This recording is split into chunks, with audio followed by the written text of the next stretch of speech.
저는 이 마인드를 가진 순간부터 좋은 결과가 나기 시작했습니다. 하이, 한량입니다. 주식 투자를 하면서 초심자 기간이 지나고 자기 개발을 통해서 경험치가 쌓이는 과정에서 뭔가 될 듯 말 듯한데 자꾸 벽에 부딪히는 느낌을 받는 시기가 올 때가 있습니다. 저도 저만의 수익 모델이 생기고 안정적으로 수익을 누적시키는 시점이 오기 전까지 오랜 시간이 걸렸습니다. 마치 종목의 차트 흐름에서 주가가 저항을 맞고 떨어지는 것과 비슷한 것처럼 시간과 비용을 투자했을 때 그 당시에는 뭔가를 안 것 같은 느낌이 들어서 매매가 잘 되다가도 어느 정도 시간이 지나면 그게 유지되지 않고 다시 벽에 부딪히고 제자리로 돌아오기를 반복했는데요. 이런 과정을 반복하다가 어느 순간부터 지금처럼 비교적 안정적인 투자를 할 수 있는 계기가 되었던 부분을 이야기해 보려 합니다. 먼저 전제 조건은 여러 종류의 매매 스타일을 전부 경험해 봐야 합니다. 유튜브 등을 통해서 투자와 관련된 정보를 무료로 얻을 수 있지만 유료 강의 등의 비용을 지불한다면 그만큼 더 디테일한 내용을 얻을 수 있고 기회비용의 관점에서 시간도 절약할 수 있어서 여러 고수들이 어떤 매매 방법으로 수익을 내는지 그 노하우를 알려주는 유료 강의에 투자하는 것을 저는 긍정적으로 생각합니다.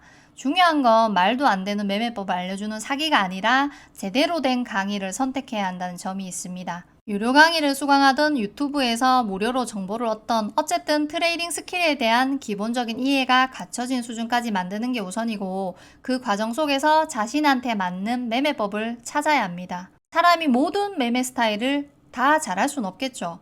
수익 매매를 잘하는 사람이 알려준 대로 매매를 해도 수익 매매가 성향상 나랑 맞지 않는다면 수익 매매로 수익을 낼 수 없습니다. 저 같은 경우에 장중에 빠르게 수익을 내는 돌파 매매를 주력으로 했던 시절에는 종목이 돌파하지 못하고 하락할 때 손절을 빨리 못해서 물리는 경우가 많았었고 매매를 할 때 수익보다 손실 보는 경우가 훨씬 많았습니다. 그리고 시장에서 수급 매매가 유행했을 때 수급 매매 트레이더들이 활동하는 커뮤니티에 가입해서 수급 매매에 집중했을 때도 있었는데요. 수급 매매 중에서 수급이 들어온 종목을 찾아서 덩어리 큰 수급이 들어오는 타이밍에 나도 같이 큰 비중을 때리면서 한 번의 매수로 큰 수익이 날 수 있는 손익비가 좋은 매매 관점이 있습니다. 이런 수급 매매를 했을 때도 수급 파악을 잘못하거나 짧은 순간에 매매 타이밍을 잘못 맞춰서 수익보다 손실 보는 매매가 더 많았습니다. 이것 이외에도 상따와 핫따 매매에만 집중해 보기도 하고 단주 매매도 해보고 놀림목 매매도 해보면서 시장에서 사용하는 웬만한 매매는 다 해본 것 같네요. 이 과정에서 저는 돌파 매매를 할 때 종목의 빠른 등락폭을 심리적으로 잘 못 버티고 결단력 있게 빠른 손절도 하지 못하는 성향인 걸 알게 됐고 수급 매매를 할 때는 큰 비중을 한 번에 때렸을 때 심리적으로 그걸 감당할 그릇이 아니라는 걸 알았고 상따와 핫따 매매를 할 때도 심리적으로 매우 불안감을 느끼면서 매매를 한다는 걸 알게 됐습니다. 이렇게 하나하나 가지치기 하는 과정을 통해서 저는 일봉이나 주봉 차트상으로 주가가 안정적인 흐름을 보이는 눌림목 자리를 공략할 때 승률이 가장 좋다는 걸 파악하고 당일 주도주 단타 매매를 할 때도 분봉 흐름상으로 시세가 한번 나오고 눌림목 자리에서 매매할 때 승률이 좋다는 걸 알게 됐습니다.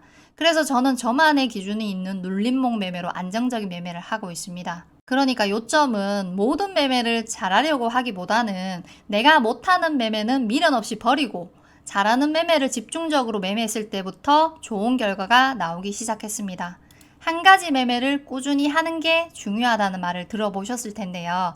그 한 가지 매매를 꾸준하게 하기 전에 제가 말씀드린 이 과정을 거치는 게 중요합니다. 앞에서도 말씀드렸듯이 여러 트레이딩 관점에 대한 기본기가 갖춰진 상태에서 어느 정도 일정 기간 각각의 매매를 경험해보고 그 중에서 본인한테 맞는 매매법을 찾고 나서 그 매매법을 꾸준히 해나가면서 발전시켜야지 나한테 맞지 않는 매매법에 시간 투자를 해서는 절대 좋은 결과가 나올 수 없습니다. 자기 자신에게 관대해지는 자기 합리화가 아니라 자기 객관화를 하는 게 중요합니다. 다음으로 당일 단타 매매를 할 때는 상승이 나오는 모든 종목을 매매해야 한다는 욕심을 버렸습니다. 일단 저는 매일 장중에 높은 상승률을 보이는 종목들에 집중하는 게 아니라 제가 흐름을 잘 파악하고 있는 종목에서 매매를 해야 승률을 더 높일 수 있다 생각해서 미리 뽑아놓은 관심 종목을 우선적으로 매매하려 합니다. 하지만 제 관심 종목이 없더라도 당일 장중에 좋은 흐름이 나오는 종목들을 발견하면 단타 매매로 접근하기도 하는데요.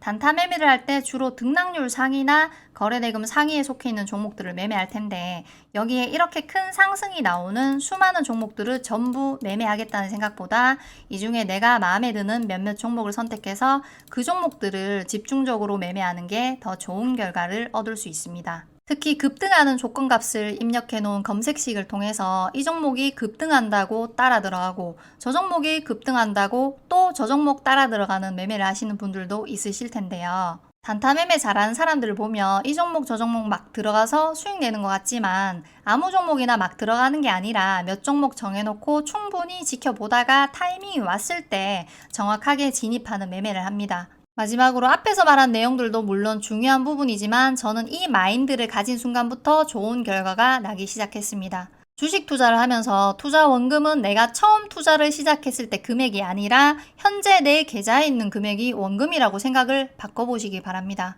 내동매매를 하는 원인 중에 하나가 바로 원금 복구 심리인 건 다들 알고 계시죠? 투자를 해서 투자금 대비 손해를 봤을 때 원금 복구 심리가 생기는 건 당연하지만 수익을 보다가 그 수익금이 사라진 경우에도 사람은 신기하게도 그 수익금도 마치 원래 내 원금이라는 생각을 하는 경우가 많습니다. 이렇듯 모든 매매 루틴의 꼬임과 심리적 악순환의 시작이 바로 원금 복구 심리에서 시작한다 해도 과언이 아닙니다. 저 같은 경우는 종목의 주가가 하루하루 변하는 주식시장처럼 내 원금도 하루하루 변할 수 있다는 마인드로 접근하는 게 원금 복구 심리를 없애는데 도움을 주었습니다.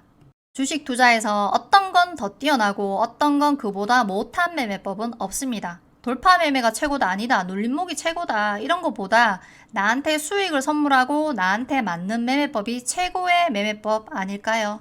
다른 이가 얼마를 버는지가 중요한 게 아니라 내가 얼마를 버는지가 중요한 주식 투자에서 꼭 나에게 맞는 매매법과 마인드를 찾아서 좋은 결과 있으시길 바랍니다. 화이팅!